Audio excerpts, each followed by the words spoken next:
Ya, silakan Pak. Ada yang Halo. mau ditanyakan Pak?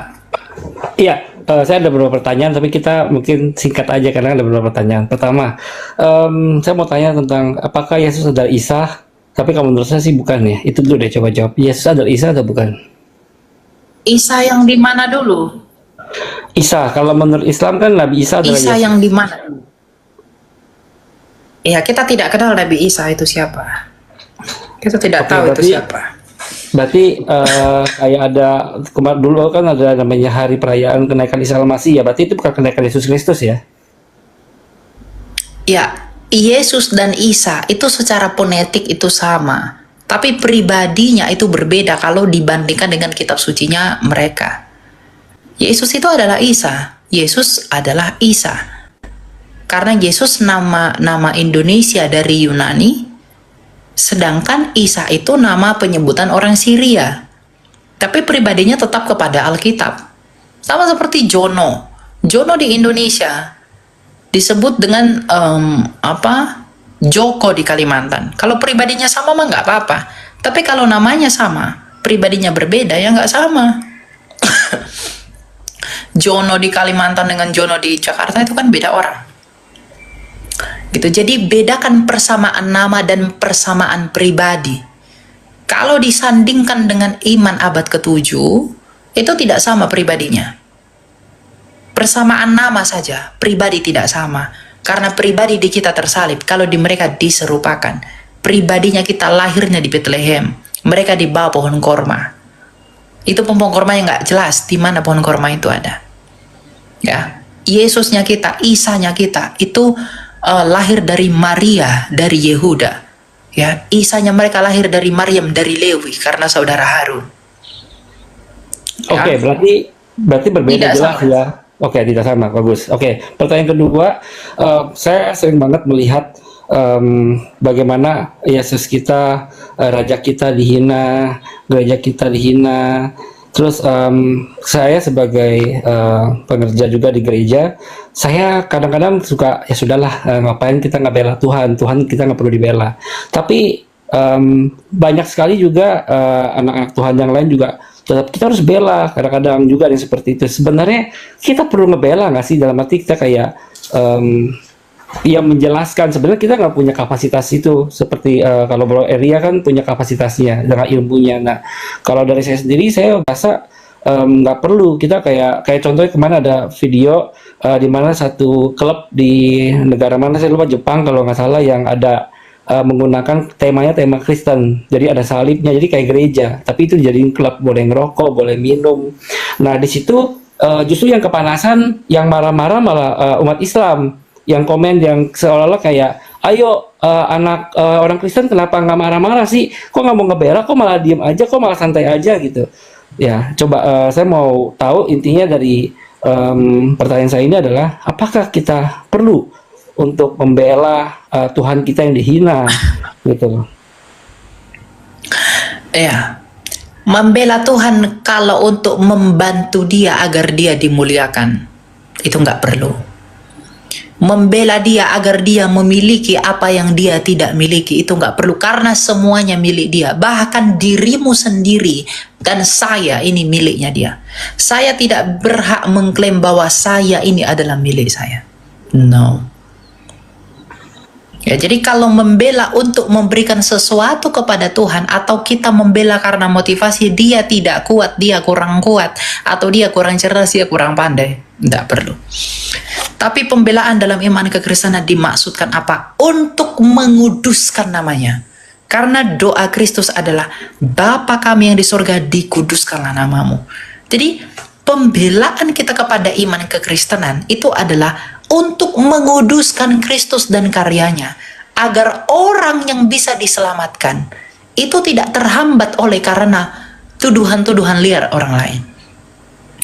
Tuhan mengkehendaki semua orang diselamatkan, dan banyak dari mereka yang masih di luar tahta Kristus itu belum mau percaya kepada Yesus karena beberapa hal yang mengganggu mereka.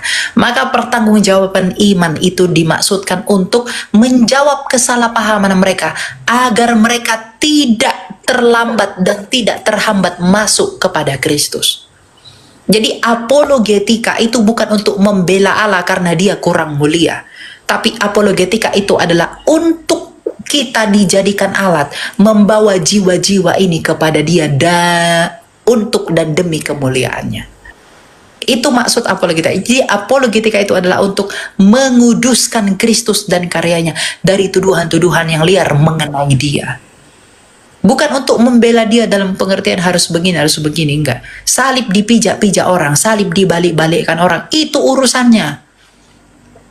Ya, kita nggak perlu, nggak boleh salib begini. Tapi ketika orang berkata, Yesus bukan Tuhan, luruskan.